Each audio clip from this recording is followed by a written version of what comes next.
యం బ్రహ్మా వరుణేంద్రరుద్రమరుతః స్తున్వంతి దివ్యైస్తవైః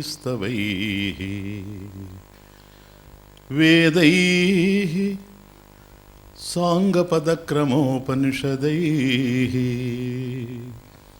గాయంతి యం సామగాః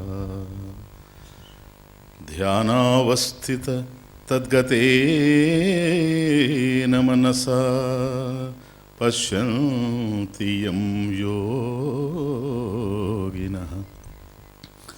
యస్యాంతం న విదుః సురాసురగణాః దేవాయ తస్మై నమః.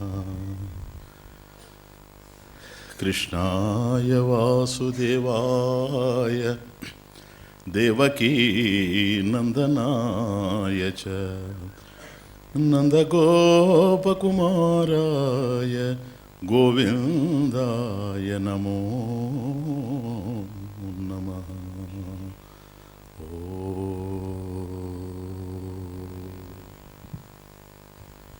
కొందరితో మనం స్నేహం చేస్తాం.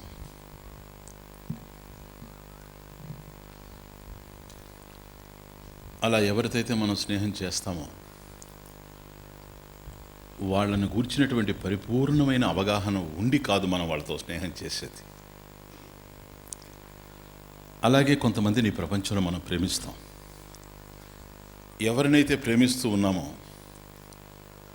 వాళ్ళ ఆంతర్యం ఏమిటో అది మనకు అంతుబట్టి కాదు మనం వాళ్ళని ప్రేమించేది. స్నేహం చేస్తాం కానీ వాళ్ళేంటో మనకు పూర్ణంగా తెలియదు.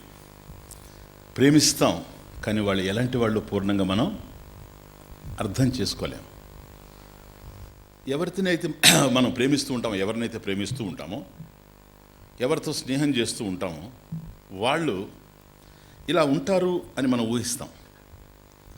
ఇలాంటి వారు అయ్యుంటారు అని కూడా మనం భావిస్తూ ఉంటాం. కనుక నేను ఎవరినైతే ప్రేమిస్తున్నానో అతను ఇలాంటి వాడు అయ్యి ఉంటాడు, ఇలాంటి లక్షణాలు కలిగి ఉంటాడు, ఇటువంటి స్వభావం కలిగి ఉంటాడు, ఇటువంటి గుణగణాలు కలిగి ఉంటాడు అని ఊహిస్తూ ఉంటాం.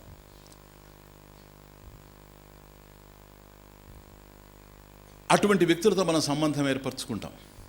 ఎందుకని ఇలాంటి వాడు అని అనుకుంటాం కనుక, ఇలా ఉంటారు అని మనం అభిప్రాయపడతాం కనుక, అలా ఉండడం మనకు నచ్చింది కాబట్టి వాళ్ళతో సంబంధాలు పెట్టుకుంటూ ఉంటాం. అది.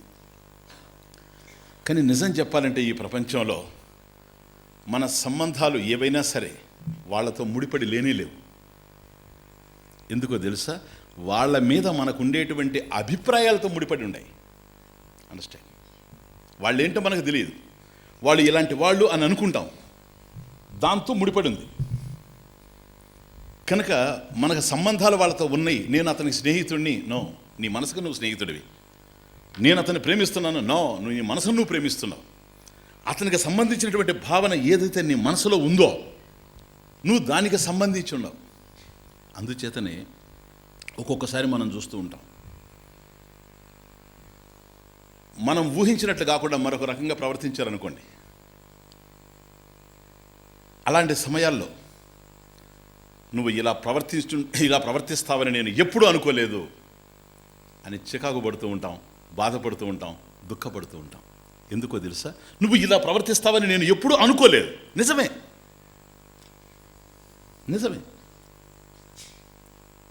అతను అలా ప్రవర్తిస్తాడని నువ్వు అనుకోలేదు, కానీ నువ్వు అనుకున్నట్టుగా అతను ప్రవర్తించాల్సినటువంటి అవసరం లేదు. Understand the point?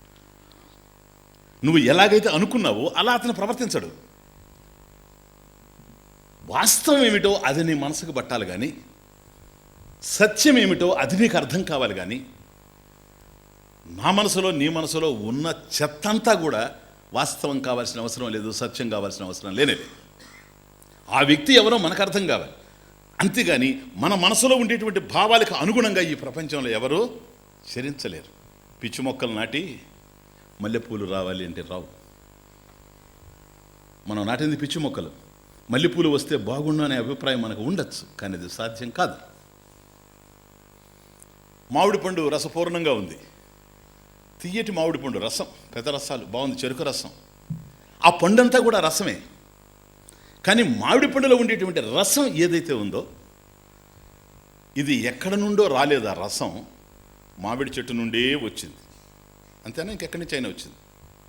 ఈ చెట్టులోనే కాయ పుట్టింది, ఆ కాయ పెరిగి పండయింది, చెట్టునే అంటి పెట్టుకొని ఉంది. కాబట్టి అందులో ఉండేటువంటి రసం ఏదున్నా సరే అది మామిడి చెట్టు నుంచి వచ్చిందే కానీ మరొక దగ్గర నుంచి మాత్రం వచ్చేందుకు అవకాశం లేదు. మామిడి చెట్టులో లేని రసం పండులో రమ్మన్న రాలేదు. కాబట్టి పండులో ఉండేటువంటి రసం ఏ విధంగా అయితే చెట్టు నుండే పుట్టుకొచ్చిందో అట్లాగే మన మనస్సులో ఉండేటువంటి భావాలు ఏమిటో వాటి నుండే పుట్టుకొస్తాయి. ప్రేమలైనా భక్తి అయినా కూడా మనసులో భావ సంపద లేనప్పుడు,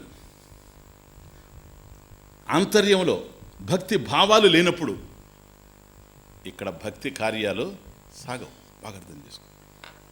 పూజలో భక్తి రమ్మంటే రాదు, ధ్యానంలో భక్తి రమ్మంటే రాదు, జపంలో భక్తి రమ్మంటే రాదు, సంకీర్తనలో భక్తి రమ్మంటే రాదు, స్వాధ్యాయంలో శ్రద్ధ కుదరదు. ఎందుకని తెలుసా? ఆంతర్యంలో ఎప్పుడైతే భావ సంపద లేదో బాహ్యంలో మనకు అవి కావాలి అనుకున్నా కూడా అవి లభ్యం కావు. అర్థమవుతుంది? వాటిని పొందేటువంటి అవకాశమే లేకుండా ఉంటుంది. బాగా అర్థం చేసుకో. గమ్యాన్ని చేర్చవవి ఎప్పుడు కూడా. ఇంతకీ అసలు మన జీవిత గమ్యం ఏమిటి? What is the goal of life? జీవితం ఏ గమ్యం? The goal of life is god realization. భగవత్ సాక్షాత్కారమే మన జీవితానికి గమ్యం. ఓకే, కనుక భగవత్ సాక్షాత్కారము అనేటువంటిది ఈ జన్మలోనే నాకు జరగాలి అని ప్రతి మనిషి అనుకోవచ్చు. తప్పు లేదు, అనుకోవాలి కూడా. ఇంకేం కావాలి అంతకన్నా పొందదగింది ఈ ప్రపంచం? కానీ ఒక్క ప్రశ్న నేను వేస్తున్నా. నాకు ఈ జన్మలోనే భగవత్ సాక్షాత్కారం కావాలి అని అందరూ అంటున్నారు. కానీ ఈ జన్మలోనే భగవత్ సాక్షాత్కారాన్ని పొందేటువంటి అర్హత నాకు ఉంది అని ఎవరైనా చెప్పగలరా ఈ ప్రపంచంలో? ఈ జన్మలోనే భగవత్ సాక్షాత్కారం కావాలి అని అభిప్రాయపడేటువంటి వ్యక్తి దానికి కావలసిన అర్హత నాకు ఉంది అని చెప్పగలడా? అర్హత లేనప్పుడు పొందేది ఎలా చెప్పండి? పొందాలి అనేటువంటి ఒక దృఢ నిశ్చయం మనలో ఉండేటప్పుడు, ఈ జన్మలోనే నేను భగవంతుడిని పొందాలి అనేటువంటి కృత నిశ్చయంతో మనం ఉండేటప్పుడు అర్హతని సాధించడం అనేటువంటిది, అర్హతను సంపాదించుకోవడం అనేటువంటిది మన ధర్మం కాదా? మన కర్తవ్యం కాదా? చెప్పండి. ఏదైనా సరే ఒక భగవంతుడి విషయమే కాదు, ఈ ప్రపంచంలో ఆశించిన వాళ్ళందరూ పొందలేరు. అర్హత కలిగినటువంటి వాళ్ళకి అసాధ్యం అంటూ ఈ ప్రపంచంలో ఏది ఉండదు. అర్హత ఉంటే ఏ విషయంలోనైనా సరే. ఇక భగవంతుడి విషయానికి వచ్చినప్పుడు ఎవరిని స్మరిస్తే మన జీవితంలో భయాలు, బాధలు, కష్టాలు, కన్నీళ్ళు అదృశ్యమవుతాయి. అతడు భగవంతుడు, అతడు పరమేశ్వరుడు. భగవంతుడు మనకు ఎంతగా అర్థమవుతూ ఉంటే మనలో భక్తి అంత పెరుగుతూ ఉంటుంది. భగవంతుడు అర్థం కావాలి. నీ మనసులో ఉన్నదంతా భగవంతుడు కాలేడు. అదే పాయింట్. ప్రేమ ఎట్లాగో ఇది అంతే. భగవంతుడు ఏమిటో ఉన్నట్లుగా యథాతథంగా స్వరూపత మనకు అర్థమైంది అనుకోండి, అప్పుడే భక్తి మనకు పెరుగుతూ ఉంటుంది. ఏదైతే మన హృదయంలో ప్రియాతి ప్రియంగా ఉంటుందో, ఏదైతే మనకు అత్యంత ఆసక్తి కలిగి ఉంటామో దానితో మనం సంబంధాలు కలిగి ఉంటాం ఎప్పుడు కూడా. అటువంటి దానికి సంబంధించి ఉంటాం ప్రతి క్షణం. నీ మనసులో ఏది నీకు ప్రియంగా ఉందో తత్సంబంధమైన ఆలోచనలే కదిలుంటాయి. ఒకవేళ ఇష్టం లేని చోట నిన్ను ఉంచినా కూడాను నీ మనసు మాత్రం అక్కడికి పరిగెత్తుతూ ఉంటుంది. ఎందుకని? ఇక్కడ నీ మనసు లేదు. కారణం ఇది నీకు ప్రియం కాదు. నీకు ఎక్కడైతే ప్రియమో అక్కడికి నీ మనసు పరిగెత్తుతూ ఉంటుంది. దానికి సంబంధించిన వాళ్ళగా మనం ఉంటాం.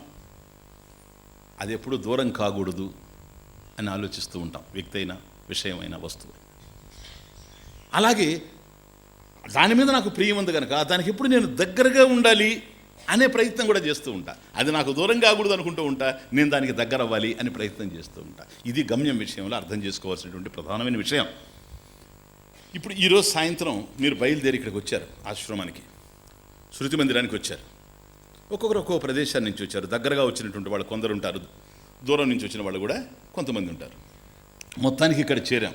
మనం ఇక్కడ చేరి ఉన్నప్పుడు మాత్రం అందరం ఒకచోటే ఉన్నాం, కానీ మనం అందరం ఒక చోట నుంచి మాత్రం రాలేదు. Very clear. అయితే అక్కడి నుంచి మీరు ప్రయాణం చేసి ఇక్కడికి వచ్చారు. సాయంత్రం మీకు ఎప్పుడైతే మీరు బయలుదేరారో అప్పుడు మీ గమ్యం ఏమిటో తెలుసా? శృతి మందిరం. ఆమె రైట్? బ్రతుకు గమ్యం కాదు నేను అడుగుతున్నది. సాయంత్రం మీ ప్రయాణానికి ఇంటి నుంచి మీరు భగవద్గీత పెట్టుకొని బయలుదేరినప్పుడు ఎక్కడికి పోవాలని, మీ గమ్యం ఏమిటి? ఎక్కడికో పోవాలని కాదు, సినిమాకు పోవాలని కాదు, లాల్ బహదూర్ స్టేడియం పోవాలని కాదు, రవీంద్ర భారతి పోవాలని కాదు, ఆశ్రమానికి రావాలని, శృతి మందిరానికి రావాలని. శృతి మందిరం మీదికి గమ్యం. ఎప్పుడైతే శృతి మందిరం మీకు గమ్యమైందో, ఈ శృతి మందిరాన్ని చేరడానికి మీరు కొంత దూరం ప్రయాణం చేసి వచ్చారు అంటాను. కొంత దూరం ప్రయాణం చేసి వచ్చి శృతి మందిరం చేరారు, గమ్యం చేరారు. ఏదైనా అంతే, ప్రయాణం చేయకుండా అక్కడి నుంచి ఇక్కడికి మీరు చేరలేరు. ఇది సాధన, గమనం, గమ్యం. ఎక్కడైతే మీరు గృహంలో బయలుదేరారో అక్కడి నుంచి గమనం నడిచింది, ఇక్కడికి వచ్చిన తర్వాత గమ్యం చేరారు. అండర్స్టాండ్? భగవంతుని విషయంలో కూడా ప్రయాణం ఇలాగే ఉంటుంది, ఉండాలి. భగవత్ సాక్షాత్కారం గమ్యం అని నిర్ణయించుకున్న తరువాత భగవత్ సాక్షాత్కారాన్ని అభిలషించేటువంటి వారు ఈ జన్మలో పొందాలని సాధన మార్గంలో అనుక్షణం సత్యానికి దగ్గరవుతూ ఉండాలి. ఇంటి దగ్గర మీరు బయలుదేరారంటే క్షణానికి మీరు శృతి మందిరానికి దగ్గరవుతూ ఉన్నారు. కాబట్టి నాకు భగవత్ సాక్షాత్కారం కావాలనుకునేటువంటి వాడు అది గమ్యమైంది కనుక, ఆశ్రమం గమ్యం అనుకున్నప్పుడు అనుక్షణం ప్రతి క్షణం కూడాను ఎట్లాగైతే మీరు ఆశ్రమానికి దగ్గరగా నడక వేస్తూ వచ్చారు, ప్రయాణం చేస్తూ వచ్చారు, భగవత్ సాక్షాత్కారమే నా జీవితానికి గమ్యం అనుకున్నప్పుడు అనుక్షణం కూడాను ఆ వైపుకే ప్రయాణం నడుస్తూ ఉండాలి. ఎందుకంటే అదే ప్రియంగా ఉంది కనుక, దానికే నేను దగ్గర అవ్వాలని కోరుకుంటూ ఉంటా అనుక్షణం. అంతేకాదు ప్రతి క్షణం ప్రాపంచిక వ్యామోహాలకి దూరంగా పోవాలి అనేది కూడా జరుగుతూనే ఉంటుంది. అది జరిగితేనే జరుగుతుంది. మీరు శృతి మందిరానికి దగ్గరగా వస్తున్నారు అని అంటే, మీరు గాగిలాపురంలో బయలుదేరినా శృతి లేదు, సికింద్రాబాద్లో బయలుదేరినా క్షణానికి అడుగడుక్కి శృతి మందిరానికి దగ్గర అవుతూ ఉంటారు, అడుగడుక్కి ఇంటికి దూరం అవుతూ ఉంటారు. శృతి మందిరానికి దగ్గర కావడం అంటే ఇంటికి దూరం కావడం. కాబట్టి సత్యానికి దగ్గర కావడం అంటే అసత్యానికి దూరం కావడం. కాబట్టి ఏ ప్రాపంచిక వ్యామోహాలు అయితే ఉన్నవో వాటి నుంచి మీరు దూరం అయిపోతూ ఉంటారు, క్షణానికి దగ్గర అవుతూ ఉంటారు. ఇది జరిగితేనే ఆధ్యాత్మిక జీవనంలో ఆనందం తొంగి చూస్తుంది. ఇది జరగనప్పుడు అనుక్షణం సత్యానికి దగ్గరగా రావడం, ప్రతి క్షణం కూడాను అసత్యానికి దూరంగా పోవడం అనేది ఎప్పుడైతే జరగకుండా ఉంటుందో అలాంటప్పుడు బ్రతుకులో ఆద్యంతం నిరాశలు, నిస్పృహలు, కష్టాలు, కన్నీళ్లు, భయాలు, బాధలు, ఆవేదనలు, అలజడులు ఇవే నిండి ఉంటాయి. ఇంకేం ఉండడానికి అవకాశం లేనే లేదు. సరేనా? కనుక ఇంటి దగ్గర నుంచి బయలుదేరి శృతి మందిరానికి ఎట్లాగైతే వచ్చారో అట్లాగే మన జీవితంలో కూడా భగవంతుడిని చేరడానికి ప్రయత్నం చేస్తూ ఉన్నాం. ఇక్కడ కొద్దిగా ఒక మలుపు తిప్పుతున్న ప్రవచనాన్ని అంటే మీరు కాస్త జాగ్రత్తగా అర్థం చేసుకోవాలి అని నేను అభిప్రాయపడుతున్నా. జాగ్రత్తగా అంటే ఏదో పెద్దగా ఆలోచించి అలిసిపోని అవసరం లేదు, కానీ ఆ పని ఏదో నేనే చేస్తా, నేను చెప్పేది మీరు శ్రద్ధగా వింటూ పోతే చాలు, మీరేం అలిసిపోవద్దు. సరేనా? చెప్పిన దాన్ని శ్రద్ధగా వింటూ పోతే చాలు, ప్రమాణం ఫలిస్తుంది.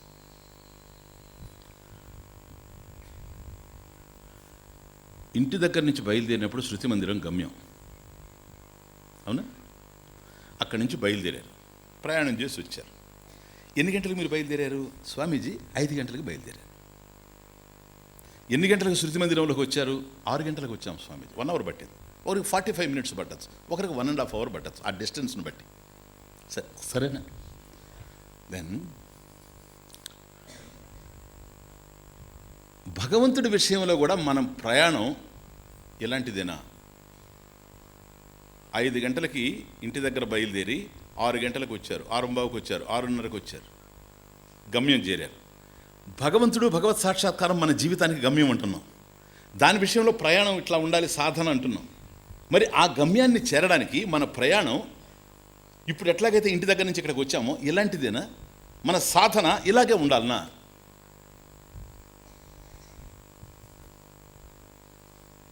ఇది కొద్దిగా ఆలోచించాలి. అక్కడి నుంచి నేను ఇక్కడికి రావడానికి ఒక 1 అవర్ పట్టింది అని నువ్వు చెప్పినప్పుడు డిస్టెన్స్ ఉంది, దూరం ఉంది. మీ ఇంటికి శృతి మందిరానికి దూరం ఉంది కనుక దీన్ని చేరడానికి కాలం పట్టింది నీకు. ఇక్కడ డిస్టెన్స్ ఉంది, స్పేస్ ఉంది కనుక టైం వచ్చింది. భగవంతుడు మనకు దూరంగా ఉన్నాడా?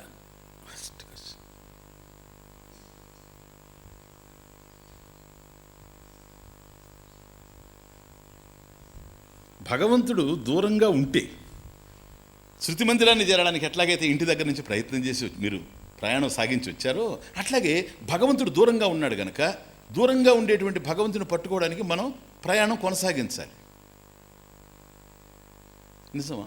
భగవంతుడు దూరంగా ఉన్నాడా? ఏమో. ఇప్పుడు మనం అదే అభిప్రాయంలో ఉన్నాం. భగవంతుడు మనకు లేడనేది మనకు తెలుసు, కానీ భగవంతుడు నాకు దూరంగా ఉన్నాడు, భగవంతునికి నేను దగ్గరగా కావాలి కాబట్టి దగ్గర కావడం కోసంగా నేను సాధన చేస్తూ ఉన్నా. శృతి మందిరానికి దగ్గర కావడానికి ఇంటి దగ్గర నుంచి ప్రయాణం చేసి వచ్చినట్టుగా భగవంతుడికి దగ్గర కావడానికి, భగవంతుని సమీపించడానికి నేను ప్రయాణం చేసి వస్తున్నా అనేటువంటి అభిప్రాయంతో మనం అందరం ఉన్నాం కదా? అవును స్వామి, ఇది వాస్తవం.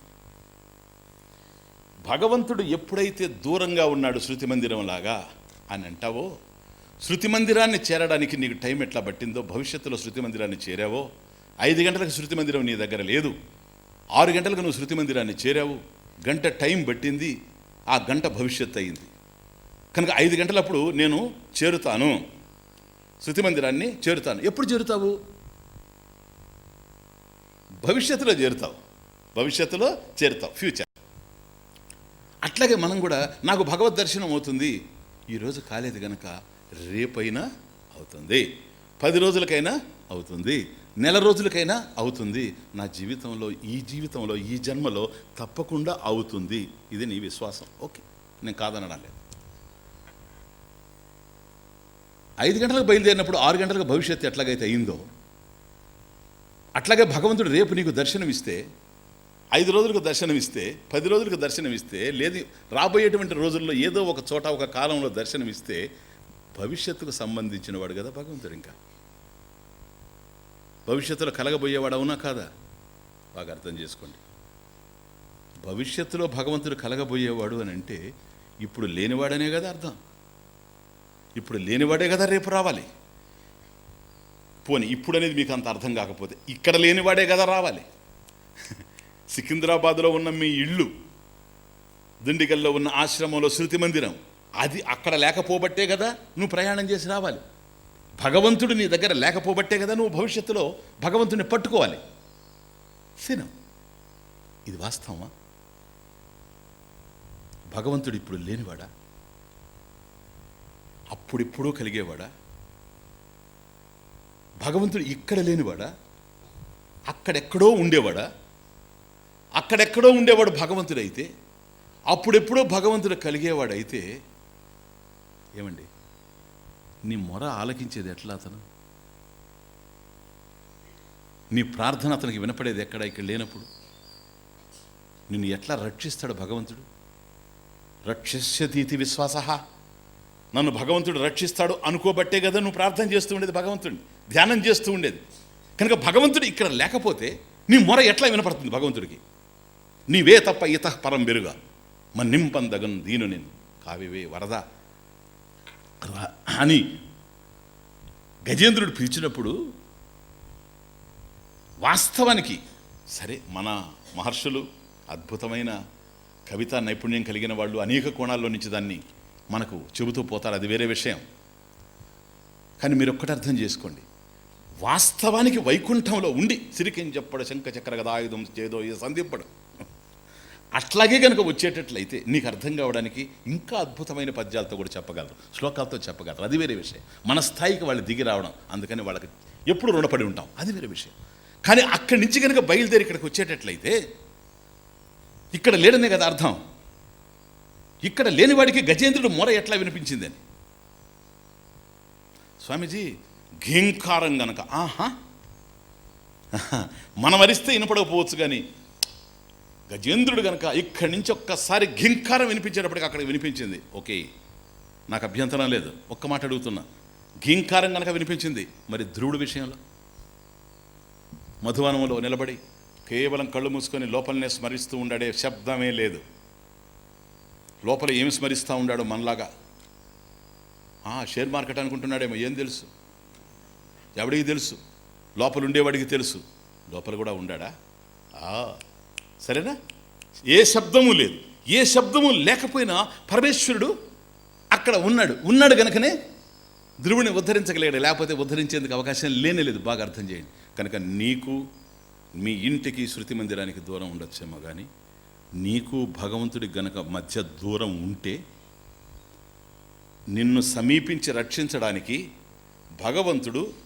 భగవంతుడికి కొంత సమయం పడుతుంది. ఎందుకంటే అక్కడి నుంచి ఇక్కడికి రావాలి.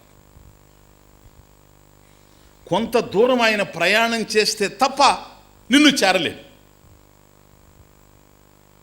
నీకు ఇప్పుడు ప్రాణం పోతా ఉంటే నువ్వు ప్రార్థన చేస్తే ఆయన అక్కడి నుంచి ప్రయాణం చేసి వచ్చేటప్పుడు పోవచ్చు ప్రాణం. అర్థమవుతుందా? ఇప్పుడు కనుక కొంత దూరం ఆయన ప్రయాణం చేయాలి, కొంత సమయం పట్టేటప్పుడు ప్రయాణం చేస్తే కానీ నిన్ను ఆయన చేరలేడు. కాబట్టి నువ్వు కూడా ఏం చేస్తూ ఉండాలో తెలుసా? బస్ స్టాండ్లో నిలబడి ఇంకా రాకుండా ఉండే బస్సు కోసం ఎట్లాగైతే నిరీక్షిస్తూ ఉంటావో, అట్లాగే భగవంతుడి కోసం ఎప్పుడు వస్తాడా, బస్సు ఎప్పుడు వస్తుందా అని చూసినట్టుగా భగవంతుడు ఎప్పుడు వస్తాడా అని నిరీక్షిస్తూ ఉండవలసి వస్తుంది. అదే మనం చేస్తుండేది. ఇప్పుడు ఆకాశాన్ని చూసేది అదే, చెట్లను చూసేది అదే. ఇది సాధ్యం కాదేమో అనుకుంటున్నాను నేను.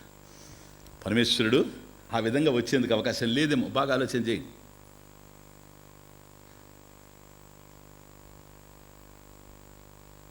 ఓకే, అక్కడి నుంచి రావడం, నిన్ను కాపాడడం అనేటువంటిది జరగదు ఇక్కడ కనుక ఆయన లేకుండా పోతే.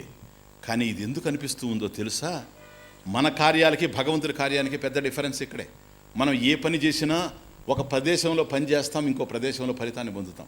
ఒక కాలంలో పని చేస్తాం, ఇంకొక కాలంలో పొందుతాం. ఈ కాలంలో నేను విత్తనం నాటుతాను, మరో కాలంలో నాకు ధాన్యం వస్తుంది. అర్థమవుతుంది? ఇక్కడి నుంచి నేను రాయి విసురుతాను, తగిలేటప్పటికి టైం పడుతుంది. మన కార్యాలన్నీ ఇట్లాగే ఉంటాయి. భగవంతుడు కూడా అట్లాగే ఉన్నాడు అని అనుకుంటాం. ఎందుకో తెలుసా? భగవంతుడు దేశంలో ఉన్నాడు, భగవంతుడు కాలంలో ఉన్నాడు అనేటువంటి అభిప్రాయం మనకు ఉంది గనక. భగవంతుడు దేశంలో కనుక ఉంటే నీకు ఆయనకి మధ్యలో దూరం ఉంది. భగవంతుడు కనుక ఒక కాలంలో ఉంటే నీకు ఆయనకి మధ్యలో టైం ఉంది. భగవంతుడు దేశంలో లేడు.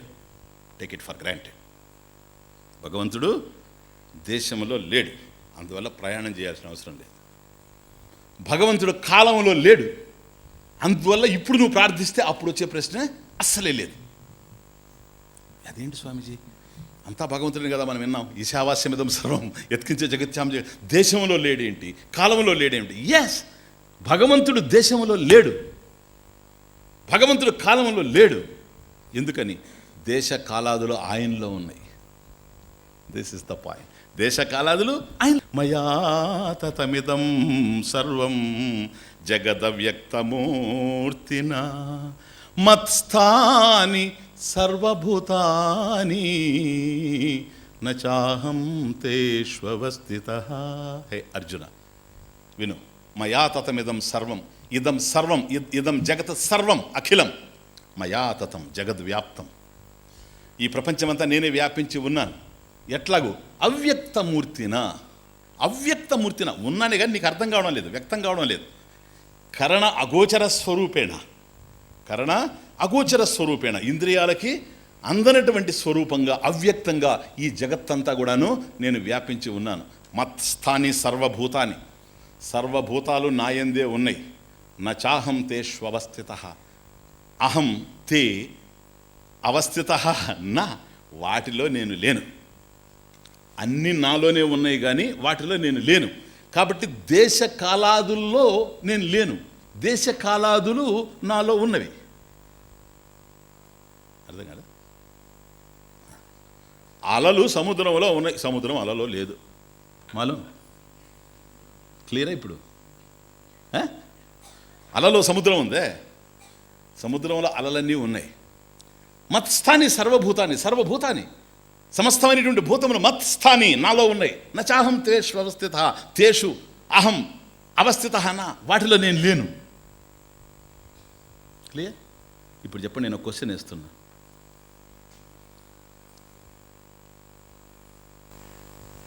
భగవంతుడు మీ దగ్గరికి మిమ్మల్ని చేరడానికి లేదా మీరు భగవంతుని చేరడానికి టైం పడుతుందని అడుగుతాను. లేదు స్వామి. ఎందుకని?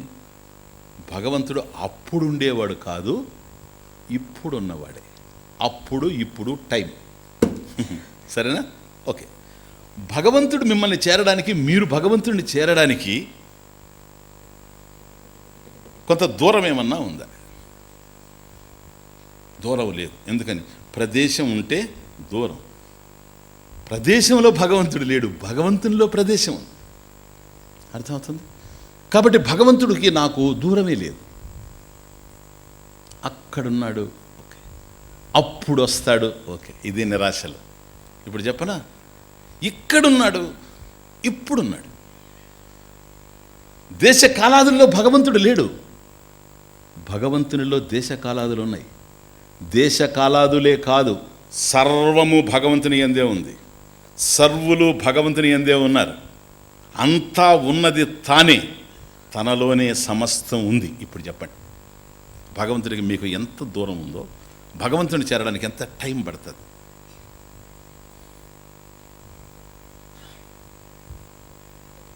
Everything is just here.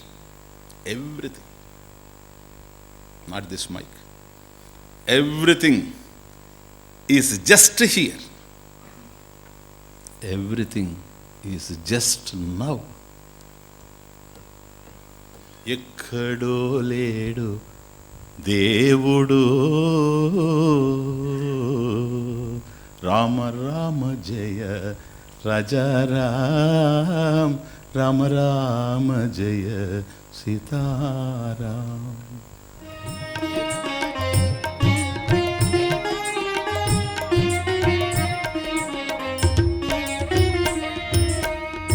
ఎక్కడో లేడు దేవుడు, నీలోనే నీకు తోడున్నాడు.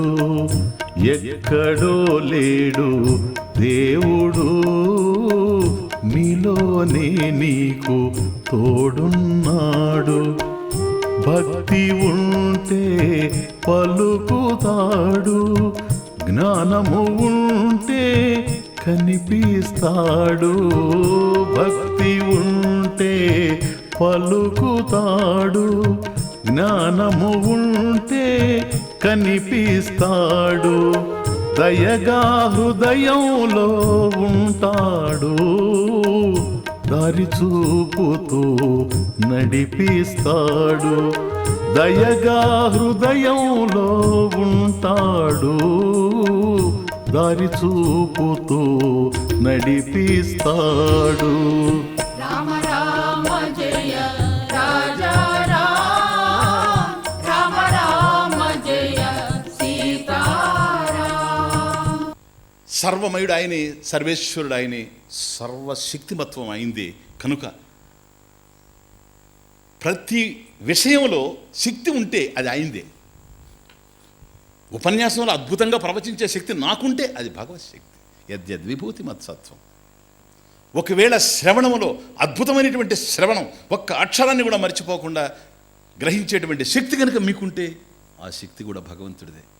చిన్న అలైన పెద్ద అలైన, అల లేచిందంటే చిన్న అలలో ఉండేటువంటి చిన్న శక్తి, పెద్ద అలలో ఉండేటువంటి పెద్ద శక్తి వాస్తవానికి సముద్రం యొక్క శక్తే కానీ వాటికి సంబంధించింది కానే కాదు. కనుక ఉన్నదంతా తానే, సమస్తంలో తానే. అతనికి నాకు డిస్టెన్స్ లేదు. అర్థమవుతుంది? అతనికి నాకు ఆయన కలుసుకోవడానికి నాకు టైం అవసరం లేదు. ఇది దర్శనం, అద్భుతమైన దర్శనం, భగవద్ దర్శనం. ఈ విశ్వమంతా విశ్వనాథుడే అనేటువంటి అపూర్వ దర్శనం, ఈ జగత్తంతా జగదీశ్వరుడే అనేటువంటి అద్భుత దర్శనం. ఇదే అర్జునుడికి జరిగింది, ఇదే అర్జునుడు దర్శించింది. అర్జునుడి దర్శనం వేరు, మనం దర్శించేది వేరు. బాగా అర్థం చేసుకో, మెట్టుగా పోవాలి ఈరోజు. అర్జునుడి దర్శనం వేరు, మనం దర్శించేది వేరు. శ్రీకృష్ణ పరమాత్మ అర్జునుడి ముందు నిలబడుకున్నాడు, సర్వం కనిపించింది అర్జునుడికి. మనం వెళ్ళి స్వామి ముందు నిలబడతాం, ఆయన ఈయన ఒకటే. అర్థమవుతుంది? లేకపోతే ఎందుకు పూజిస్తాం? పిచ్చోడమా? పిచ్చ మనకేమన్నా లూజా? ఇది కూడా భగవంతుడే. కానీ ఆలయములకు నువ్వు వెళ్ళినప్పుడు మనం ఎలా చూస్తామో తెలుసా? భగవద్ దర్శనం ఒకదాని తర్వాత ఒకటి, 1 by 1.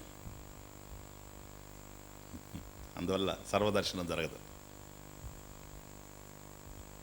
ఆలయానికి వెళ్ళి నువ్వు నిలబడ్డావు, తిరుపతిలో వెంకటేశ్వర స్వామి ముందు, బాలాజీ ముందు నువ్వు నిలబడ్డావు. ఎట్లా నిలబడతావు చెప్పు?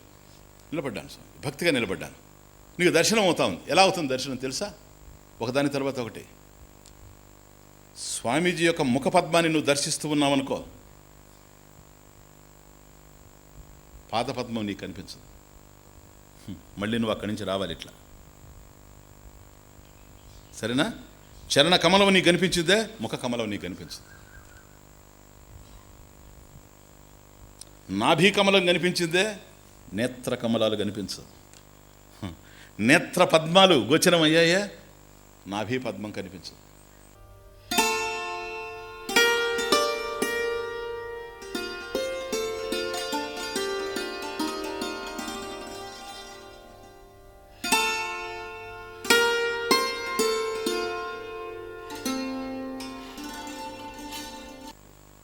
కనుక పరమేశ్వరుడు యొక్క భుజాలు చూస్తే పాదాలు కనిపించడం లేదు, పాదాలు చూస్తే తల కనిపించడం లేదు, తల చూస్తే నీకు వక్షస్థలం కనిపించడం లేదు.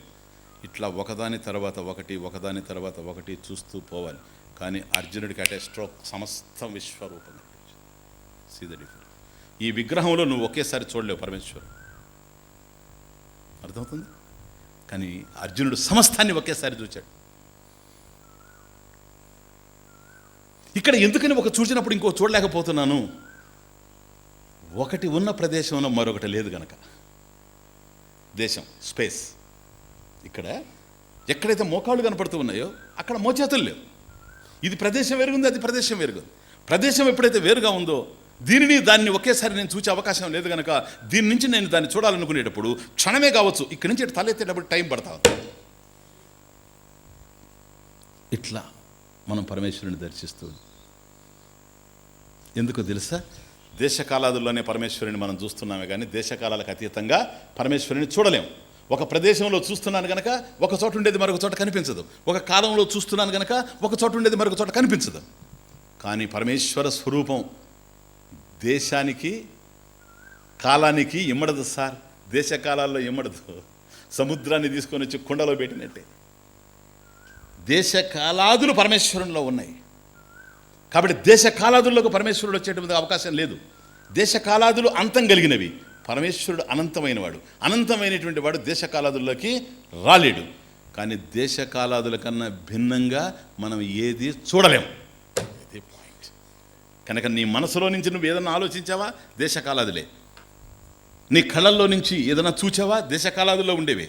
నీ చెవుల్లో నుంచి ఏదన్నా విన్నావా? దేశకాలాదులే. అందువల్ల యచ్చక్షు న పశ్యతి ఏన చక్షుంషి పశ్యతి. దేనిని నేత్రాలు చూడలేవో, ఏది ఉండడం వల్ల ఈ నేత్రాలు చూడగలుగుతూ ఉన్నావు. ఎన్ మనసా నమనుతే ఏ నాహు మనోమతం.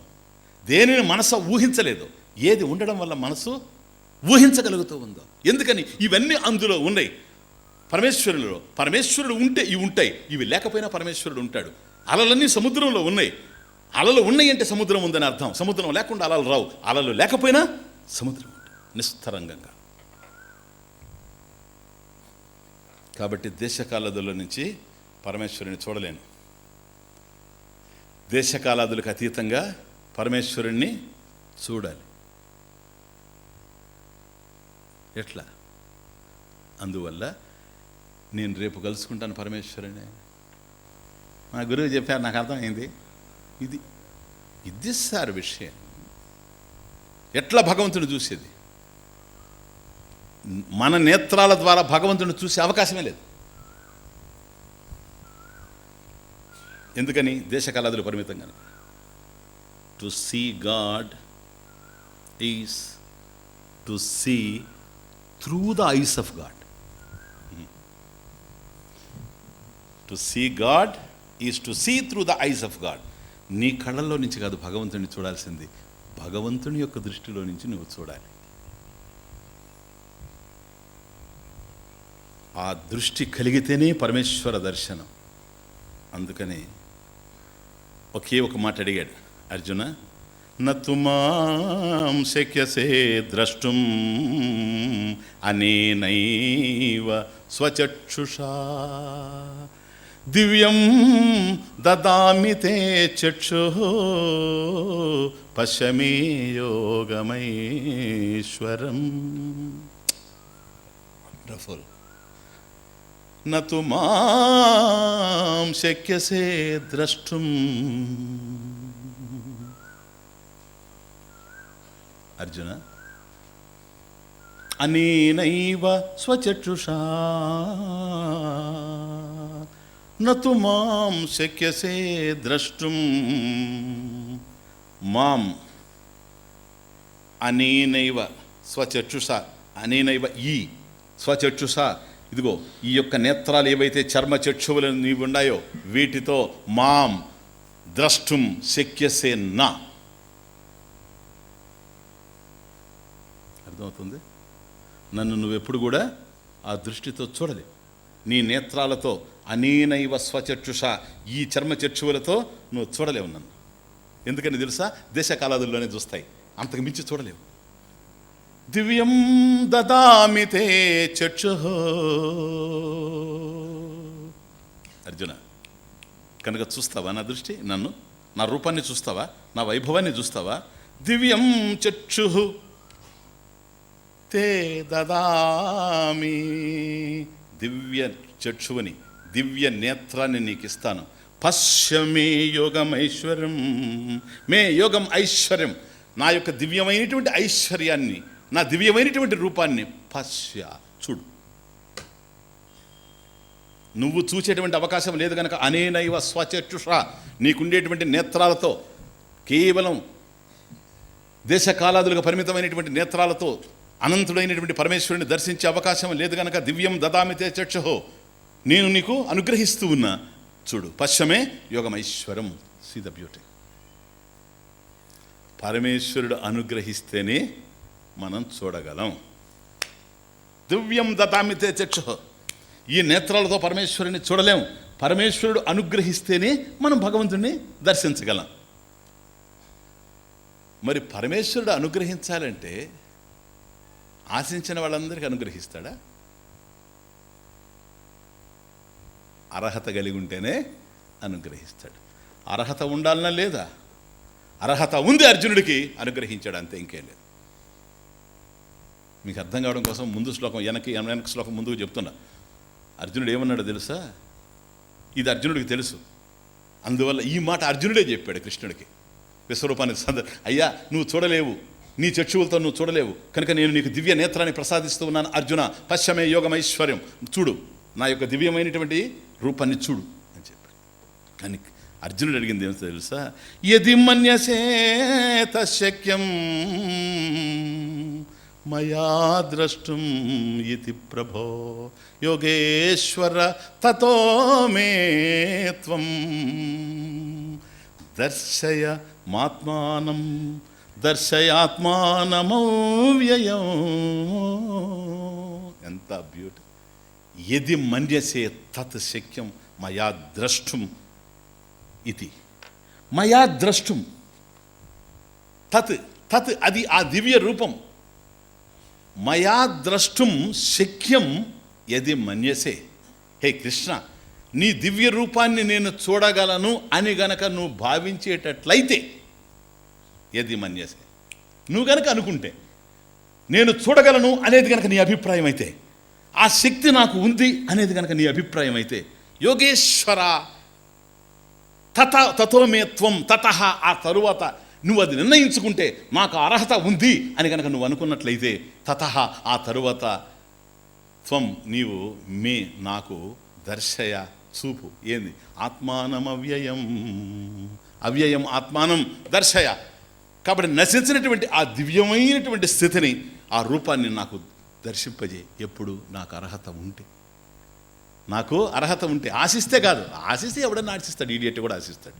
అర్హత ఉండాలా లేదా వాడికి? కనుక నాకు కనుక అర్హత ఉంది అని కనుక నువ్వు అభిప్రాయపడేటట్లయితే, కృష్ణ నాకు చూపించు అవ్యయ పదం, దివ్యమైనటువంటిది ఆ రూపం అని అన్నప్పుడు, అర్హత ఉంది గనక ప్లీజ్, ఆశించిన వాళ్ళందరూ పొందలేరు.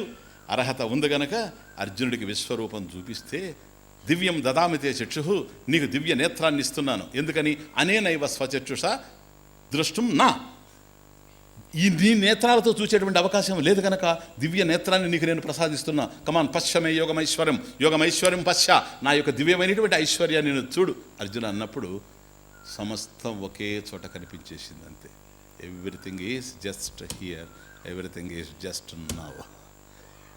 సరేనా? అంతా ఇక్కడే, అంతా పరమేశ్వరుని స్వరూపమే అర్జునుడికి గోచరించింది. ఓకే, ఇప్పుడు చెప్పండి. అందరి గమ్యము ఒకటే అయినా మార్గములన్నీ ఒకటౌనా. అందరి గమ్యము ఒకటే అయినా మార్గములన్నీ ఒకటౌనా. చూపులందరివి ఒకటైనా చూచే తీరు వేరు కదా. చూపులందరివి ఒకటైనా చూచే తీరు వేరు కదా.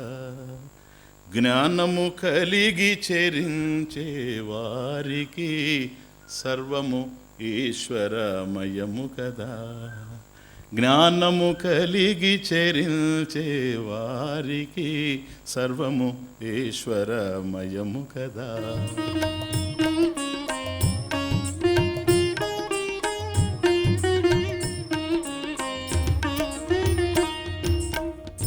అందరి గమ్యము ఒకటే అయినా మార్గములన్నీ ఒకటౌనా. అందరి గమ్యము ఒకటే అయినా మార్గములన్నీ ఒకటౌనా. చూపులందరివి ఒకటైనా చూచే తీరు వేరు కదా. చూపులందరివి ఒకటైనా చూచే తీరు వేరు కదా. జ్ఞానము కలిగి చరించే వారికి సర్వము ఈశ్వరమయము కదా. జ్ఞానము కలిగి చరించే వారికి సర్వము ఈశ్వరమయము కదా.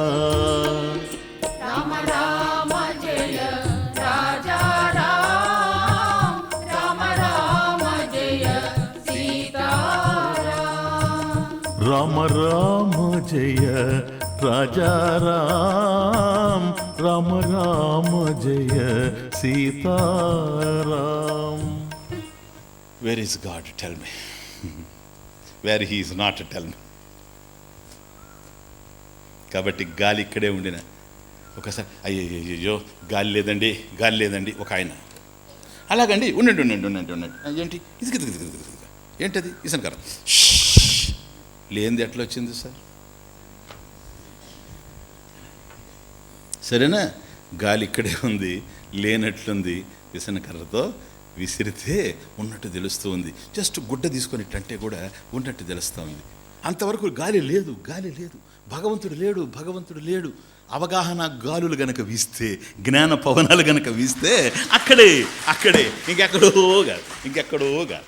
కాబట్టి మన హృదయంలో వినిర్మలంగా శుద్ధమైనటువంటి హృదయం, మేఘం లేనిటువంటి ఆకాశం ఎట్లా వినీలంగా ఉందో అట్లా ఏ విధమైనటువంటి సందేహం మేఘాలు లేకుండా ఉండేటువంటి ప్రమేణగత సంశయం, ప్రమాణగత సంశయం, ప్రమేయగత సంశయం ఎవరికైతే లేకుండా ఉంటుందో అటువంటి వారు గురు కృపకు పాత్రులైనటువంటి వారి హృదయం నిర్మలంగా ఉంటే ఇప్పుడు అక్కడ పరమేశ్వరుడు గోచరమైపోతున్నాడు. పరమేశ్వరుడు పొందడానికి ఒక్క అడుగు ముందుకు వేయాల్సిన అవసరం లేదు, ఒక్క అడుగు వెనక్కి వేయాల్సిన అవసరం లేదు, ఒకవైపు కుడిగా పోవాల్సిన అవసరం లేదు, ఒకవైపు ఎడమగా పోవాల్సిన అవసరం లేదు. ఎందుకని ఎక్కడ నువ్వు ఉన్నాడో అక్కడే ఉన్నాడు కనుక భగవంతుడిని పొందడానికి ఇంకొక ముహూర్తం ఎతకద్దు. పంచమికి పోబాకు, సవితి లేదనుకోబాకు. ఎందుకని దాని పేరే వినాయక చవితి. వినాయకుడు ఉండేది అక్కడే. అర్థమైంది? నీకు అర్థం కానప్పుడు అది విఘ్నం, నీకు అర్థమైతే విఘ్నరాజా నీ కూడానే ఉండాడని అర్థం. ఓకే, ఇంతే. కనుక ఇప్పుడు ఏం కావాలన్నా చెప్పండి. భగవంతుడు మనకు కావాలన్నా, భగవంతుడిని పొందడానికి అర్హత కావాలన్నా, అంతే. సరేనా? భగవంతుడిని పొందాలన్నా, భగవంతుడిని పొందడానికి అర్హత కావాలన్నా, అంతే. పొందాలనుకునేవాడు, ఆశించేవాడు, అర్హత కలిగిన వాడికి అందుతుంది. కథం భూతాహ తత్పదం గచ్చంతే ఇది. మరి ఆ పరమేశ్వరుని తత్పదం అవ్యయం, ఆయన్ని పొందేది ఎలా చేరుతారు? కథం, ఎట్లా? భూతాహ తత్పదం గచ్చంతి ఇది ఉచ్యతే. అర్జున, ఉన్నదంతా పరమేశ్వరుడే అంతటా. నీకు అర్థమైన కాకపోయినా అర్థం కావాలంటే వినిర్మలమైనటువంటి హృదయం కావాలి, సాధన లేని దోషం. భగవంతుని పొందడానికి సాధన అవసరం లేదు, హృదయాన్ని విశుద్ధంగా వినిర్మలంగా ఉంచుకోవడానికి సాధన జరగాలి. అన్నెసెసరీ కన్ఫ్యూషన్, సంశయం, సరేనా? ఇవన్నీ ఉంటే భగవంతుని పొందలేవు. నిర్మలంగా ఉండాలి హృదయం, సరేనా? ఇది అర్హత. విశుద్ధం ప్రసన్నం ఆత్మావలోకన క్షమం భవతి. కాబట్టి విశుద్ధంగా ప్రసన్నంగా హృదయం ఉండాలి. ఏం చేయాలి? అది నువ్వు చేయాలి. భగవంతుడిని పొందడానికి ప్రయత్నంగా, సార్ భగవంతుడు ఇక్కడే ఉన్నాడు, ఉన్నవాడు తెలియడం లేదు. భగవంతుడు లేకపోవడం కాదు సమస్య, ఉన్న భగవంతుడు తెలియకపోవడం సమస్య. ఇది మనకు అర్థమైపోయింది కనుక అర్హతను పొందడానికి ఏం చేయమంటావు భగవాన్? నిర్మాణమోహా జితసంగ దోషా అధ్యాత్మ నిత్యా వినివృత్త కామా ద్వంద్వైర్విముక్తా సుఖ దుఃఖ సంగై గచ్చంత్యమూఢా పదమవ్యయం తత్. తత్పదం అవ్యయం, అవ్యయ పదం, నశించినటువంటి పరమపదం, పరమేశ్వరుని యొక్క పదం ఏదైతే ఉందో స్థానం, దాన్ని పొందుతావు ఇప్పుడు. గచ్చంతి, చేరిపోతాడు వాడు. ఎవరు? అమూఢాహ. అది మూఢుడు కాదు చేరేది, అమూఢాహ, మోహవర్జితాహ.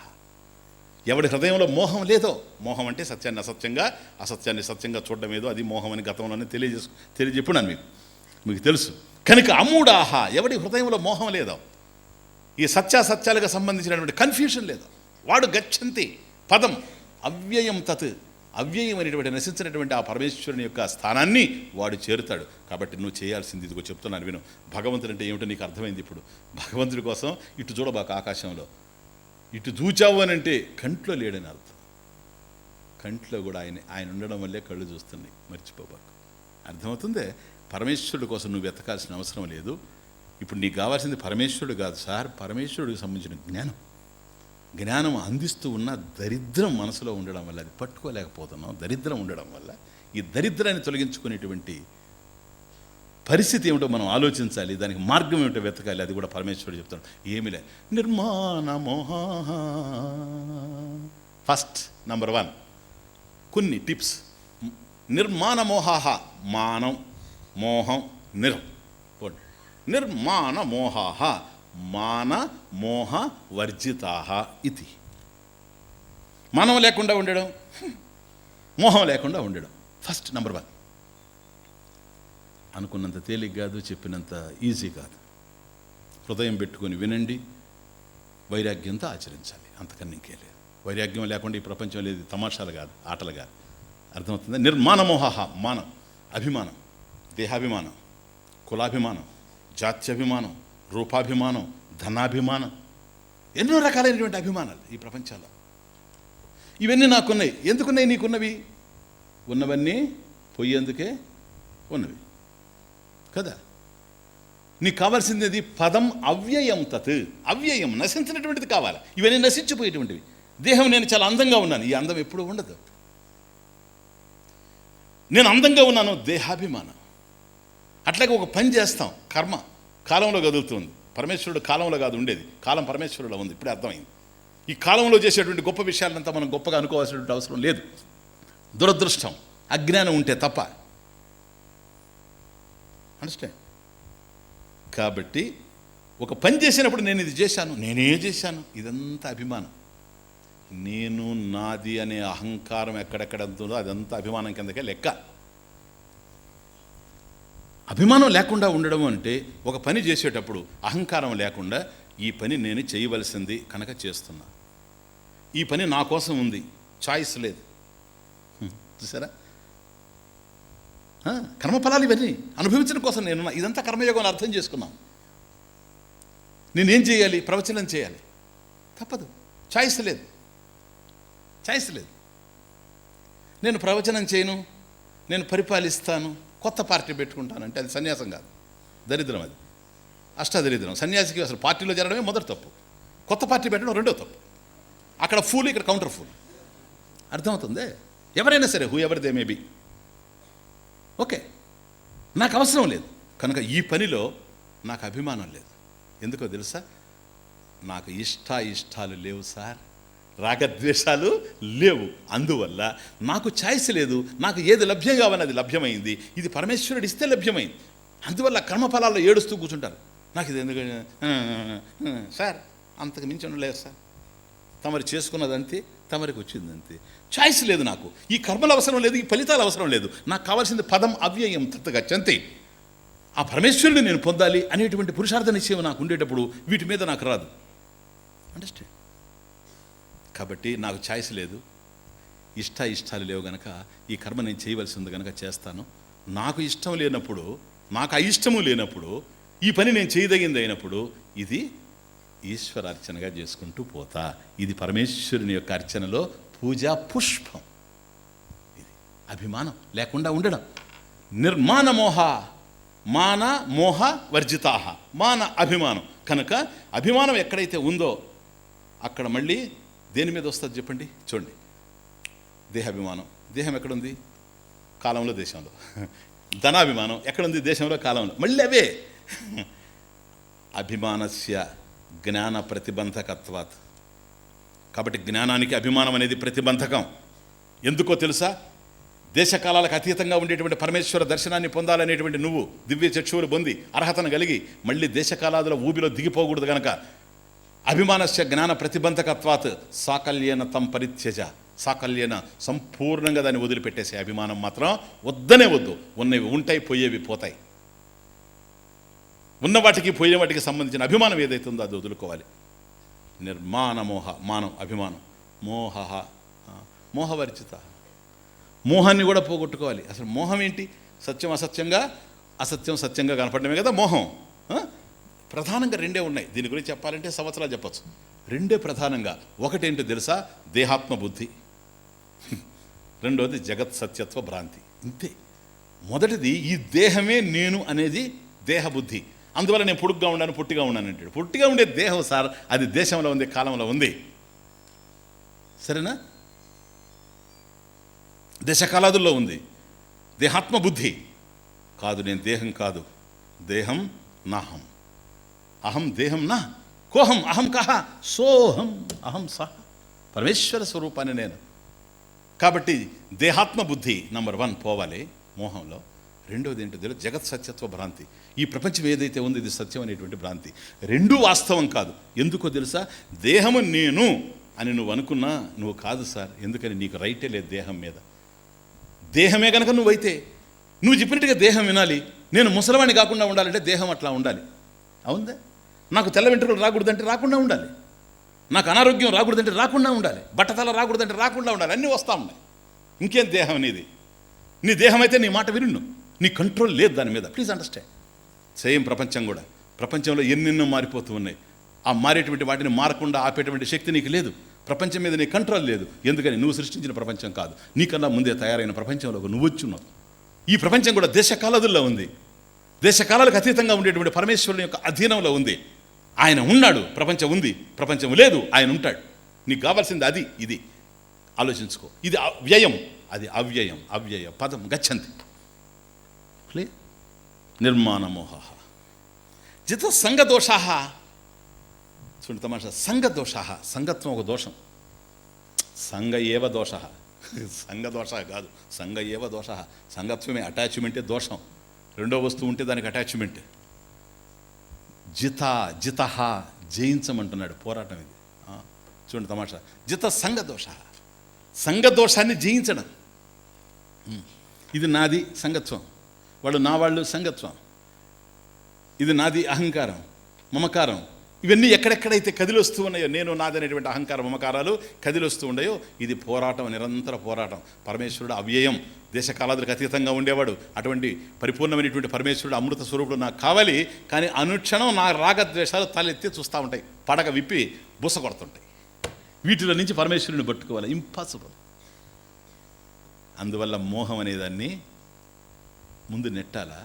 ఎందుకో తెలుసా? మోక్షం కావాలి గనక. తమాషా చూడండి, మోక్షం అంటే ఏంటో తెలుసా? మో అంటే మోహం, క్ష అంటే క్షయం. పోటీ, మోహక్షయమే మోక్షం. ఇది మోక్షానికి డెఫినేషన్. పోండి సార్. కాబట్టి నిర్మాణ మోహాహ జిత సంగ దోషాహ. సంగత్వం దోషం. చూడండి, పుత్ర వ్యామోహంతో ద్రోణాచార్యుడు ఏమైపోయాడు? ఎంత పెద్ద వ్యక్తి ద్రోణాచార్యుడు. కృష్ణుడు వెళితే నమస్కారం ఆచార్య అనేవాడు శ్రీకృష్ణ పరమాత్మ. పరమేశ్వరుడు జగన్నాథుడు వెళ్ళి హే ఆచార్య ప్రణామం అనేవాడు. సరేనా? అటువంటి ద్రోణాచార్యుడు పుత్ర వ్యామోహంలో పడి ఏమైపోయాడు మనం చూసాం. ధృతరాష్ట్రుడు, హే విదుర, నువ్వు ఏం చెప్పినా నాకు అర్థమవుతాను. సంజయ, నువ్వేం చెప్పినా నాకు అర్థమవుతుంది ధర్మం. నాయన, శ్రీకృష్ణుడు సాక్షాత్ భగవంతుడు, నాకు తెలుసు. ఆయన రాయబారానికి వస్తున్నాడు, కావాల్సిన ఏర్పాట్లంతా చేయండి ఆయన కోసం. ఈరోజు నా జన్మ ధన్యమైపోతా ఉంది. కృష్ణుడు చెప్పింది విన్నాడు, సనత్ సుజాతుడు చెప్పింది విన్నాడు. ఏంటి అసలు? ధృతరాష్ట్రుడు విన్నంతగా ఎవరైనా విన్నారా మన సత్సంగ సభ్యులు అంటున్నాను నేను. మన విషయం మాట్లాడితే ఎవరితో ఎందుకు మనకెందుకు చెప్పండి. ఆయనకి పోలా, మనకు పోలా. ఆయన అదృష్టం, అంతంత గొప్పవాళ్ళు చెప్తేనే పోలే, ఇంక నేను చెప్తే మీకేం పోద్ది, అది వేరే విషయం అని. అది అట్లా ఉంచండి. ఎందుకు చెప్తున్నానంటే, తీరా కృష్ణుడికి చెప్పింది ఏంటి, విదురుడికి చెప్పింది ఏంటి? విదురా, నాకు ధర్మం అంతా తెలుసు నాయన, కానీ ఎదురుగా కనుక దుర్యోధనుడు వచ్చి డాడీ అన్నాడంటే అయిపోద్ది, ఫినిష్. నాన్న అని గనక దుర్యోధనుడు నన్ను అన్నాడా, ఇప్పుడు బోధించిందంతా ఎట్లా పడిపోద్ది. నా దరిద్రం రా ఇది అని అన్నాడు. ఎంత చూడండి, ఎంత ఘోరం. ఎందుకో తెలుసా? పుత్ర వ్యామోహం, మమకారం. నేను అర్జునుడు ఇంత జ్ఞానం విని సాక్షాత్ భగవద్ దర్శనం చేసిన వాడిని మళ్ళీ పుత్ర వ్యామోహంతో అభిమన్యుడు చనిపోయేటప్పుడు ఏడ్చాడు అంటే ఇవన్నీ అర్థం చేసుకోవాలి శాస్త్ర భాష. ఎందుకో తెలుసా? అర్జునుడు ఏడ్చాడో లేదో, ఎంత ఏడ్చాడు, ఎన్ని కన్నీళ్ళు కురిపించాడు, దాన్ని కొలుస్తామా? అది కాదు మన పని. మన కోసం చెప్తాయి శాస్త్రాలన్నీ. అర్జునుడు అంతటి వాడు అట్లా అయ్యాడంటే సామాన్యుడా? దేవేంద్రుడు అంశంలో పుట్టాడు, మహాభక్తురాలు కుంతీదేవికి బిడ్డ, ధర్మాన్ని ముందు పెట్టుకొని పుట్టాడు. ముందు ధర్మరాజు పుడితే తర్వాత తను పుట్టాడు. కృష్ణుడికి ఫ్రెండు, అబ్బా, సాక్షాత్ భగవంతుడికి స్నేహితుడు, శివుణ్ణి మెప్పించి పాశుపతాస్త్రం తెచ్చుకున్నటువంటి వాడు, అంత అద్భుతమైనటువంటి మేనకు వచ్చి నిలబడితే థ అని ఉమ్మేసినటువంటి వాడు. అటువంటి వాడ కుండల కుండల కన్నీళ్లు గార్చింది పరమేశ్వరుని పక్కన పెట్టుకో పుత్ర వ్యామోహంతో. ఇవన్నీ ఏం చెబుతున్నాయి? అర్జునుడు అలా చేశాడో లేదో వేరే విషయం. మమకారం అంత తేలికైంది కాదు, అది ఎంత తీపియో. అందువల్ల ఆ తీపిగా ఉండేటువంటి దాన్ని ఎవడూ వదులుకోలేడు. కాబట్టి అర్జునుడు తర్వాత తరించాడు. ఎందుకు తరించాడు తెలుసా? ఆ తీపిని పోగొట్టేవాడు పక్కనే ఉన్నాడు, మధుసూదన. అది మధు, తీయనిది. మమకారం, దానికి మించిన తీపి ఏదీ లేదు. ధనం తీపి అనుకుంటాను, నేను అనుకోను. ధనం ఎవడికి తీపి? ధనం తీపి అయితే వాడు అనుభవించాలి, లే నా బిడ్డకు కావాలంటాడు. ఇది చూడు, దానికన్నా ఇది తీపి. ధనము తీపి, కానీ ఇది నా కోసం కాదు, నా బిడ్డ కోసం, ఇది ఇంకా తీపి మమకారం. అర్థమవుతుంది? దాన్ని పోగొట్టేటువంటి వాడు మధుసూదన, పరమేశ్వరుడు పక్కన ఉండాలి. కనుక జితస్సంగ దోషాహ, ఈ సంగత్వాన్ని పోగొట్టుకోండి. జిత అంటే జయించడం, జితహ జయించడం. జయించేది ఎక్కడ? పోరాటంలో. ఇది నిరంతర పోరాటం. మమకారం అనేది నిరంతర పోరాటం. అందువల్ల అసలు అక్కడ మమకారమే జరిగిందంతా. యుద్ధానికి వచ్చేటప్పుడు అర్జునుడికి ఏ సమస్య లేదు. తీరా అక్కడికి వచ్చిన తర్వాత వాళ్ళని చూసినప్పుడు ఎవరితో యుద్ధం చేయాలి స్టార్ట్ అయిపోయింది మమకారం. సమర నదిలో మమకార జలము, ఎవరినైనా ముంచుట తథ్యము, ఎంత ఈదినా తెలియదు తీరము, ముందు వెనుక గాఢాంధకారము. అయిపోయింది. సమర నదిలో మమకార జలము, ఎవరినైనా ముంచుట తథ్యము, ఎంత ఈదినా తెలియదు తీరము, ముందు వెనుక గాఢాంధకారము, సంసారమే సంగ్రామము, తెగిన ప్రేగు అనుబంధము, జీవుల ఆరాటము, జీవన పోరాటము. అర్జున, అర్హత కలగాలంటావా? నిర్మాణమోహ, జితస్సంగ దోషా, అధ్యాత్మనిత్యా. అధ్యాత్మనిత్యా ఏంటది? పరమాత్మ స్వరూప ఆలోచన నిత్యా తత్పరా ఇది. కేవలం పరమేశ్వరుడికి సంబంధించినటువంటి ఆలోచన కదులుతూ ఉండడమే నిత్యా తత్పరాహ, దానికి సంబంధించిన వాళ్ళంగా బ్రతకడం ఈ ప్రపంచంలో. అది ఆధ్యాత్మ నిత్యాహ. ఎప్పుడు అధ్యాత్మ భావనలు, పరమేశ్వరుడికి సంబంధించినటువంటి చింతనము. తదేవ అవలోకయతి, తదేవ శృణోతి, తదేవ చింతయతి, తదేవ భాషయతి. అధ్యాత్మ నిత్యాహ, పరమాత్మ స్వరూపాలోచన నిత్యాహ తత్పరాహ ఇది. వినివృత్త కామాహ, కామాహ నివృత్తాహ, వినివృత్తాహ విశేషతః నివృత్తాహ కామాహ. కామాహ కోరికలు ఏవైతే ఉన్నాయో వీటిని సంపూర్ణంగా నివృత్తాహ, వాటిని దూరం చేసుకోవాలి. ఎందుకే? కోరికలే దుఃఖానికి కారణం గనక. అది నాకు కావాలి అన్నప్పుడు అది లేదని అర్థం, ఇది నాకు కావాలి అంటే ఇది లేదని అర్థం, ఇది ఉంది అంటే అది లేదని అర్థం, అది ఇది అన్ని దేశకాలాదుల్లో ఉన్నాయని అర్థం, పరమేశ్వరుడు అన్ని లభ్యమవుతాయని అర్థం. బ్రహ్మ విదాప్నోతి పరం తదేశాభ్యుక్త సత్యం జ్ఞానమనంతం బ్రహ్మ యో వేద నిహితం గుహాయాం పరమే వ్యోమన్ సోశ్నుతే సహా సోశ్నుతే సహా అశ్నుతే సర్వాన్ కామాన్ సహా. సమస్తమైనటువంటి కోరికలు తీరిపోతూ ఉన్నాయి కనుక నివృత్త కామాహ విశేషతః కామాహ నివృత్తాహ ఇది. అర్థమవుతుంది? వి ఉపసర్గ ప్రిఫిక్స్ పడ్డాం. ఎందుకో తెలుసా? ఇవన్నీ పోయినట్టుంటాయి కానీ మళ్ళీ ఉంటాయి. అది తమాషా. ఆ వి వాడడంలో ఇంక తమాషా ఉంది. సంపూర్ణంగా పోవాలని అర్థం. ఇప్పుడు చూడండి, మనం ఏదైనా బాగా నేతితో తయారైనటువంటి పదార్థాలు అవి ఇవి తింటాం అనుకోండి పండగ రోజు, అంతా నెయ్యి. పూర్వపు రోజుల్లో అయితే తాగేవాడు నెయ్యి, ఇప్పుడు తాగితే ఒకేసారి పోతారు. ఎందుకంటే కొలెస్ట్రాలే మన సొత్తు కనుక. ఓకే, కానీ ఆ రోజుల్లో నెయ్యి బాగా కలుపుకొని తిని మనం కూడా అప్పుడప్పుడు నేతికి సంబంధించిన తింటాం. తర్వాత వెళ్ళి చేయగలుగుతాం చూడండి, మళ్ళీ జిడ్డుగానే ఉంటుంది. మళ్ళీ పోయి గడుగుతాం, మళ్ళీ జిడ్డుగానే ఉంటుంది, వాసన వస్తూనే ఉంటుంది. ఇంగు కట్టిన గుడ్డలో ఇంగు కడతాం, వాసన వస్తుంటుంది. ఇంగు తీసి పడేసిన గుడ్డలో వాసన వస్తూ ఉంటుంది. అది కూడా పోతే విశేషత. అది తమాష. కనుక మనం కొన్ని కొన్ని కోరికలు జయించినట్టే ఉంటాం, కానీ లోపల సీడ్ ఫామ్లో ఉంటాయి, బీజ రూపంలో ఉంటాయి. అంటే పుట్టలో పాము ఉన్నట్టుగా ఆ అనుకూలమైన వాతావరణం వచ్చినప్పుడు మళ్ళీ ఇది తిరగబడతా ఉంటుంది. కనుక వినివృత్త కామాహ, అది వినివృత్తాహ విశేషత నివృత్తాహ, సంపూర్ణంగా పోవాలి. అవన్నీ కూడా సంపూర్ణంగా పోవాలి అర్జున. ఎందుకని? అవి కావాలనుకుంటే పరిమితమైనవి కోరుకుంటూ ఉన్నావని అర్థం. నేను అవ్యయం పదం తత్, ఎవరి కోసం ఇదంతా? కథం భూతాహ గచ్చంతి తత్పదం, దాన్ని ఎవరు పొందాలనుకునే వాళ్ళ కోసం, అర్హత కోసం ఆలోచిస్తున్నాం. కనుక నిర్మాణమోహ జతస్సంగ దోషా అధ్యాత్మనిత్యా వినివృత్త కామా ద్వంద్వైర్విముక్తా. ద్వంద్వై ప్రియ అప్రియాదిభిః ద్వంద్వై విముక్తా. కాబట్టి ఇది నాకు ప్రియము, అది అప్రియము అనే దాని నుండి విడిపడినటువంటి వాడు. ఇప్పుడు ప్రియము అప్రియము లేదు భక్తుడికి. ఎందుకని? సర్వం బ్రహ్మమయం, సర్వం ఈశ్వరమయం. ప్రియాలు అప్రియాలు ఎక్కడో తెలుసా? మనసులో నుంచి తొంగి చూస్తూ ఉండే, మనసులో ఉండేటువంటి భావన వల్ల వాళ్ళతో స్నేహం, వాళ్ళు అది అవునో కాదో వేరే విషయం. మనసులో ఉన్న భావన చేత వీళ్ళతో ప్రేమ, వాళ్ళు అది అవునో కాదో వేరే విషయం. అందుకని నువ్వు ఇలా ప్రవర్తిస్తావని నేను అనుకోలేదు. ఇప్పుడు అవన్నీ లేవు. దేశకాలాదుల్లో ఉండేటువంటి ఆ ప్రేమలన్నీ లేవు. సాత్వస్మిన్ పరమ ప్రేమ రూప, అంత పరమేశ్వరుని వైపుకి తిరిగిపోయింది. కాబట్టి ద్వంద్వై విముక్తా సుఖ దుఃఖ సంగై పరిత్యక్తా. అది సుఖ దుఃఖ సంగై విముక్తా పరిత్యక్తా. కాబట్టి సుఖ దుఃఖాలు ఇంకా లేనే లేవు.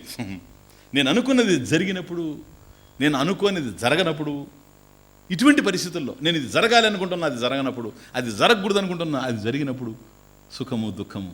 ఇప్పుడు సుఖ దుఃఖాలు రెండు కూడా మనసులోనే ఉన్నాయి. ఏ మనసు కూడా ఎక్కడుంది? మనసు ఎక్కడుంది అని ఆలోచన చేస్తే చైతన్యంలోనే ఉంది. మనసు ఉంది, చైతన్యం ఉంది. మనసు లేదు, చైతన్యం ఉంటుంది. ఆ చైతన్యం ఈశ్వర చైతన్యం. తత్పదం అవ్యయం. ఇది వ్యయం, అది అవ్యయం. కాబట్టి మనోస్థాయిలో నుంచి కాదు, దేశ కాలాదులకు సంబంధించినటువంటి మనోస్థాయిలో నుంచి కాదు, దానికి అధిగమించి ఉండేటువంటి పరమేశ్వరుని యొక్క స్వరూపాన్ని నేను చూస్తూ ఉన్నాను. కాబట్టి వినివృత్త కామాహ ఎప్పుడైపోయిందో సుఖ దుఃఖాలు లేవిక. అదే తమాషా. ఆశపోయింది. వినివృత్త కామాహ, కామాహ సమస్తమైన కోరికలు, నివృత్తాహ సంపూర్ణంగా దూరం అయిపోయినాయి. వినివృత్తాహ విశేషత నివృత్తాహ, అస్సలు శేషం కూడా లేకుండా పోయినాయి. ఇంకేముంది? ఇదే ఆశది. ఇంతవరకు ఊగిందంతా అక్కడే.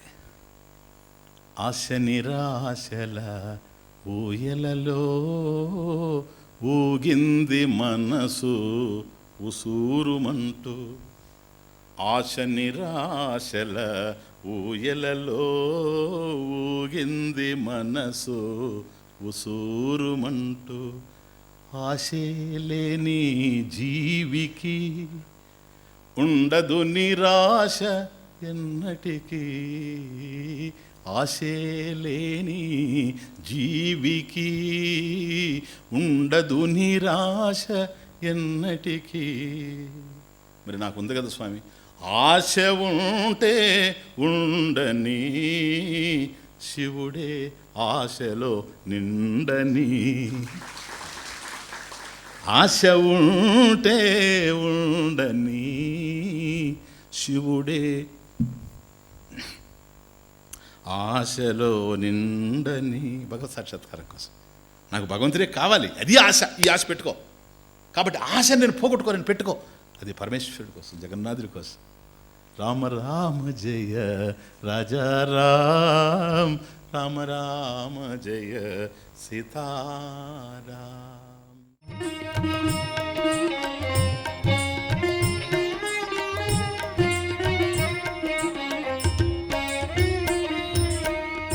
ఆశ నిరాశల ఊయలలో ఊగింది మనసు ఉసూరుమంటూ.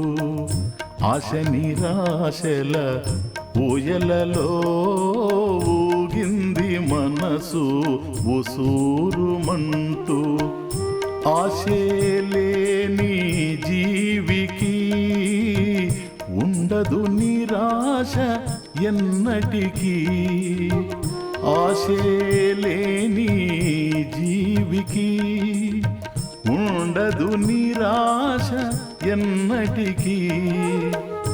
ఆశ ఉంటే ఉండని శివుడే ఆశలో నిండని. ఆశ ఉంటే ఉండని శివుడే ఆశలో నిండని.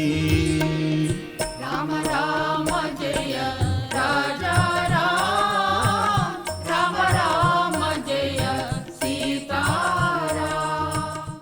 ద్వంద్వైర్విముక్తాః సుఖ దుఃఖ సంగైః గచ్చంతి అమూఢాః గచ్చంత్యమూఢాః. అమూఢాః గచ్చంతి అమూఢాః మోహవర్జితాః. మోహం లేకుండా పోయింది ఇప్పుడు సంపూర్ణంగా. ఎక్కడ మోహం లేనిటువంటి వాడు అమూఢాః. ప్లీజ్, అమూఢాః. అందువల్ల మోహంలో ఉన్నాడు గనక మూఢమతే గోవిందం భజ అని భజ గోవిందని అనాల్సి వచ్చింది. ఇక్కడ అమూఢాః, మోహం లేనిటువంటి వాడు, మోహవర్జితాః.